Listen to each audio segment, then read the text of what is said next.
नमस्कार दोस्तों, मैं अविनाश गुप्ता टूंक एजुकेशंस में आपका स्वागत है। और मैं आज पढ़ाने वाला हूँ आपको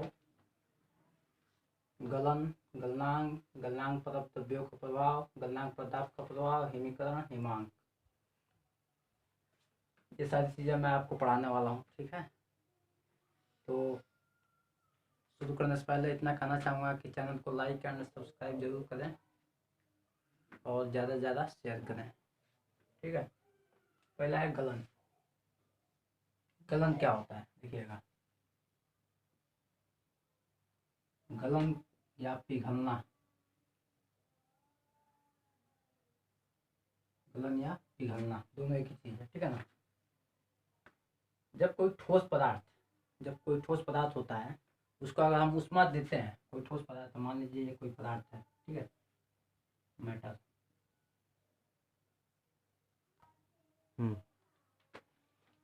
जब कोई ठोस पदार्थ होता है तो हम बता रहे थे कि इसको नीचे से अगर आप क्या दीजिए, ऊष्मा देते रहिए, क्या देते रहिए, ऊष्मा देते रहिए।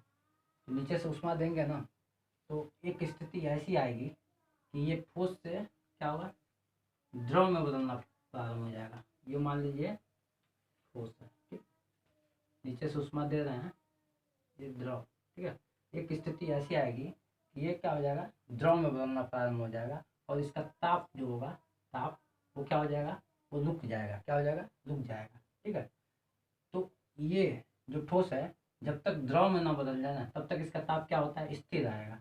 और ये ठोस से द्रव में बदलने की जो क्रिया होती है ना, इसे क्या कहते हैं, हम गलन करते हैं या पिघलना कहते हैं, ठीक है ना। समझ में आ रहा है। तो गलन क्या होता है कि जब कोई पदार्थ होता है ठोस अवस्था में, और ठोस अवस्था से द्रव अवस्था में बदलने की क्रिया को क्या कहते हैं, हम लोग गलन कहते हैं, ठीक है। ये होता है गलन। अब इसके आगे हम पढ़ते हैं गलनांक, ठीक है। गलनांक क्या होता है, गलनांक, ठीक है, देखिएगा। गलनांक जिस निश्चित ताप पर ये क्या होता है, जिस निश्चित ताप पर ये पिघलना स्टार्ट हो जाता है, क्या हो जाता है, पिघलना स्टार्ट हो जाता है या गलना स्टार्ट हो जाता है, उस निश्चित ताप को हम क्या कहते हैं, इसका गलनांक कहते हैं। इस पदार्थ का क्या कहते हैं, इस पदार्थ का गलनांक कहते हैं। एक बार ध्यान सुनिएगा। जिस निश्चित ताप पर कोई ठोस, क्या कोई पदार्थ है ठोस अवस्था में, जिस निश्चित ताप पर कोई ठोस द्रव में बदलना प्रारंभ हो जाता है, वो क्या कहलाता है, वो ताप उसका गलनांक कहलाता है, ठीक ना।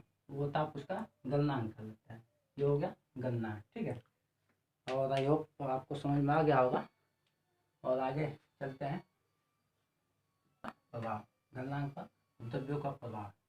मान लीजिए कोई ठोस पदार्थ है, ठीक है ना, कोई ठोस पदार्थ है, क्या है ये, सॉलिड मेटल। देखिए कोई सॉलिड मेटल है, कोई पदार्थ है ठोस, ठीक है, एक प्रकार का पदार्थ है। अगर उसे हमको क्या करना है, गलाना है, क्या करना है, गलाना है, ठोस से द्रव में बदलना है। क्या किस में बदलना है, ठोस से सॉलिड से द्रव में बदलना है, ठीक है ना। तो देखिए अगर इसको, इसका एक आप जानते हैं हर पदार्थ का अपना एक गलनांक होता है, क्या एक निश्चित ताप होता है, उस ताप के बाद क्या होता है, वो पदार्थ क्या होता है, द्रव में बदलना स्टार्ट हो जाता है। अब देखिए अपद्रव्यों का प्रभाव क्या था, अपद्रव्य का प्रभाव यह था, अगर ये कोई पदार्थ है, इसे हमको गलाना है, ठीक है ना, गला रहे हैं, उसमें कोई दूसरा पदार्थ डाल देते हैं, उसमें क्या कर देते हैं, कोई दूसरा पदार्थ डाल देते हैं, इस ठोस में कोई दूसरा पदार्थ डाल देते हैं, तो क्या होता है कि इस पदार्थ का जो होता है ना गलनांक, इस पदार्थ का क्या होता है, गलनांक, ठीक है, गलनांक सीधा कम हो जाता है। क्या हो जाता है, गलनांक कम हो जाता है। यानी कि गलनांक पर अपद्रव्यों का प्रभाव क्या है, अगर ये कोई ठोस पदार्थ है, इसमें कोई दूसरा पदार्थ हम डाल देते हैं, तो क्या होगा, ये अपने गलनांक पर ना पिघल कर अपने गलनांक से कम ताप पर ही क्या हो जाएगा, ये पिघलना स्टार्ट हो जाएगा। इसे ही कहते हैं गलनांक पर अपद्रव्यों का प्रभाव, ठीक है। आगे आपको हम बताते हैं गलनांक पर अपद्रव्यों का प्रभाव में हम बताते हैं किसी ठोस में अपद्रव्य मिलाने से उसका गलनांक कम हो जाता है। किसी ठोस में अपद्रव्य क्या, इम्प्योरिटी, कोई ठोस है आपको गलाना है, उसमें कोई अपद्रव्य आप मिला देते हैं, तो उसका गलनांक क्या हो जाता है, कम हो जाता है, ठीक है। यानी ये जिस ताप पर इसे गलना चाहिए, जिस ताप पर ये इसे द्रव अवस्था में बदलना प्रारंभ होना चाहिए, उस ताप से कमी ताप पर ना ये द्रव अवस्था में बदलना प्रारंभ हो जाएगा, ठीक है। तो अभी तक हम लोग पढ़े गलन, गलनांक और गलनांक पर अपद्रव्यों का प्रभाव। इतना हो गया। अब आगे हम पढ़ते हैं गलनांक पर दाब का प्रभाव। दाब क्या होता है पहले ये जान लीजिए, दाब क्या होता है। ठीक है, दाब दाब बराबर होता है द्रव्यमान बटा क्षेत्रफल, बल बटा क्षेत्रफल, बल बटा क्षेत्रफल। दाब बराबर होता है बल बटा क्षेत्रफल। यानी समझने की वजह से दाब क्या होता है, एकांक क्षेत्रफल पर लगाया गया बल क्या कहलाता है, दाब कहलाता है।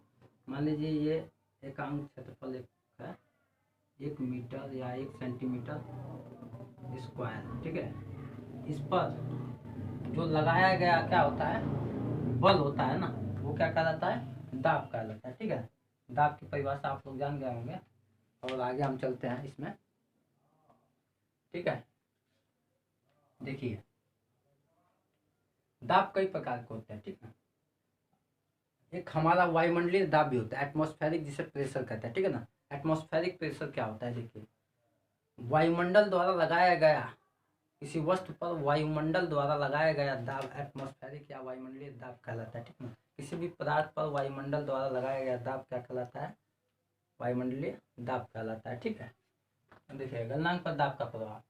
कोई ठोस पदार्थ है, ठीक है ना, गलनांक का मतलब है ठोस से द्रव में बदलेगा। ठीक है ना, गलनांक का मतलब है, गलन का मतलब ठोस से द्रव में बदलेगा, गलनांक का मतलब है एक निश्चित ताप के बाद क्या होगा, वो द्रव में बदलना प्रारंभ हो जाएगा। उस निश्चित ताप को हम गलनांक कहते हैं। ठीक है ना, तो समझिए गलनांक पर दाब का प्रभाव क्या पड़ता है।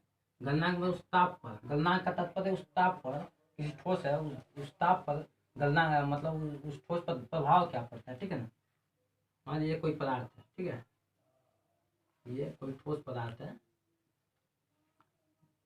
है, ये है मेटल। इसके पहले हम आपको एक चीज़ बताना चाहेंगे कि हमारे प्रकृति में बहुत सारे पदार्थ हैं। साधारणतः आप जानते हैं कि कोई भी ठोस होता है ना, वो गलने पर ना, उसका गलने पर उसका आयतन क्या होता है, वृद्धि हो, उसके आयतन में क्या हो जाती है, वृद्धि हो जाती है। कोई भी ठोस पदार्थ है उसके गलने पर उसका आयतन में क्या हो जाती है, वृद्धि हो जाती है। ठीक है ना, लेकिन कुछ ठोस पदार्थ ऐसे होते हैं ना, कुछ पदार्थ ऐसे होते हैं जिनके गलने पर ना उनका आयतन कम हो जाता है। क्या हो जाता है, कम हो जाता है। तो ध्यान सुनिएगा, समानता हम देखते हैं, अधिकतर हम यही देखते हैं कि कोई पदार्थ है ठोस अवस्था में, जब वो गलता है तो उसके आयतन, जो उसका आयतन होता है वो उसके आयतन में वृद्धि हो जाती है। लेकिन कुछ पदार्थ ऐसे होते हैं जिनके गलने पर उनके आयतन में कमी आ जाती है। उन कुछ पदार्थों में एक पदार्थ होता है हमारा बर्फ। क्या होता है, बर्फ। ये जब गलेगा ना, जब जल में परिवर्तित होगा तो इसका आयतन कम हो जाता है। क्या हो जाता है, आयतन कम हो जाता है। ठीक है ना, ये एक पदार्थ है। ठीक है ना, इसे हम बताना चाहते थे आपको। ठीक है, तो पदार्थ का नाम बताया। पदार्थ दो प्रकार का होता है। ठीक है ना, पदार्थ दो तरह के होते हैं। एक तो गलने पर उनका आयतन वृद्धि होता है, साधारणतः हम लोग देखते हैं बहुत सारे पदार्थ हैं जिनके गलने पर उनका आयतन वृद्धि होता है। लेकिन कुछ ऐसे पदार्थ होते हैं जिनके गलने पर उनका आयतन कम हो जाता है। ठीक है, देखिएगा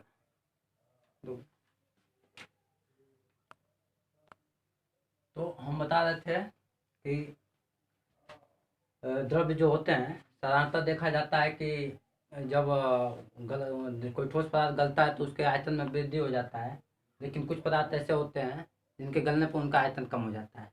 तो इस आधार पर देखिएगा दाब का प्रभाव क्या होता है। ठीक है ना, जिसके आयतन में, जिस ठोस पदार्थ के गलने पर उसके आयतन में क्या होता है, वृद्धि होता है, अगर उसका वायु दाब बढ़ाया जाए, क्या बढ़ाया जाए, दाब बढ़ाया जाए, तो उसका गलनांक क्या हो जाता है, गलनांक बढ़ जाता है। क्या हो जाता है, बढ़ जाता है।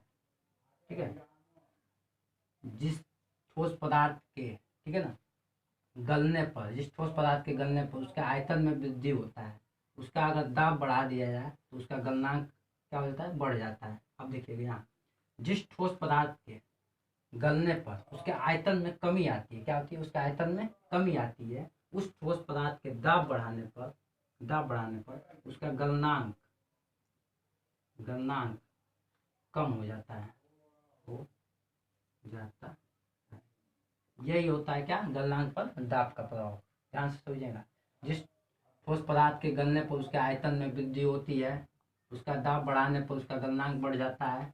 जिस ठोस पदार्थ के आयतन में गलने पर कमी आती है, उसका दाब बढ़ाने पर उसका गलनांक कम हो जाता है। ठीक है, ये था गलनांक पर अपद्रव्यों का प्रभाव। तो दोस्तों हम पढ़ा दिया आपको गलन, गलनांक, गलनांक पर अपद्रव्यों का प्रभाव, गलनांक पर दाब का प्रभाव। एक्चुअली आज थोड़ा हम सीरियस नहीं है, आपको एनर्जी के साथ नहीं बोल पा रहे हैं, ठीक। तो देखिएगा, आप समझने का प्रयास, क्योंकि हम थोड़ा आज नर्वस लग रहे हैं, नर्वस है इसलिए नहीं बोल पा रहे हैं, ठीक है। तो हिमकरण एक बार पढ़ लिया जाए, उसके बाद से आपको हम बताते हैं हिमकरण क्या होता है। हिमकरण का मतलब होता है जमना। क्या होता है? जमना। हिमकरण का मतलब होता है, हिमकरण का मतलब होता है जमना। जब कोई ठोस पदार्थ, जब कोई माफ कीजिएगा, जब कोई द्रव, ठीक है, द्रव किसमें बदलना प्रारंभ हो जाए? ठोस में। द्रव ठोस में बदलना प्रारंभ हो जाए तो इस क्रिया को हिमीकरण कहते हैं, ठीक है ना। ये भी एक निश्चित ताप पर होता है, ये भी क्या होता है? एक निश्चित ताप पर होता है, जिसे हिमांक कहते हैं। क्या कहते हैं?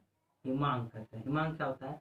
जिस निश्चित ताप पर कोई द्रव ठोस में बदलना प्रारंभ हो जाता है, क्या ठोस में बदलना प्रारंभ हो जाता है, उस ताप को क्या कहते हैं हम लोग? हिमांक कहते हैं, ठीक है। क्या कहते हैं? हिमांक कहते हैं, ठीक है। तो हिमीकरण क्या होता है? हिमीकरण का मतलब साधारणतः होता है जमना, कि द्रव का ठोस में बदलने की क्रिया को, द्रव के ठोस में बदलने की क्रिया को क्या कहते हैं? हिमीकरण कहते हैं। और जिस निश्चित ताप पर ये द्रव ठोस में बदलने लगता है, ठीक है ना, उस निश्चित ताप को हम क्या कहते हैं? हिमांक कहते हैं, ठीक है। ये हो गया आपका हिमांक। तो आपको हमारे ख्याल से समझ में आ गया होगा सारी चीज़ें, ठीक है। तो यही सारी चीज़ें थी, ठीक है। तो और सब बढ़िया है, और आगे एक और हम टॉपिक लेकर आएंगे क्वेश्चन के बारे में, ठीक है। तो इस चैनल को लाइक करें, सब्सक्राइब करें, ठीक है। और कुछ बोलना नहीं चाहेंगे, बहुत नर्वस हैं आज, ठीक है। धन्यवाद। जय हिंद।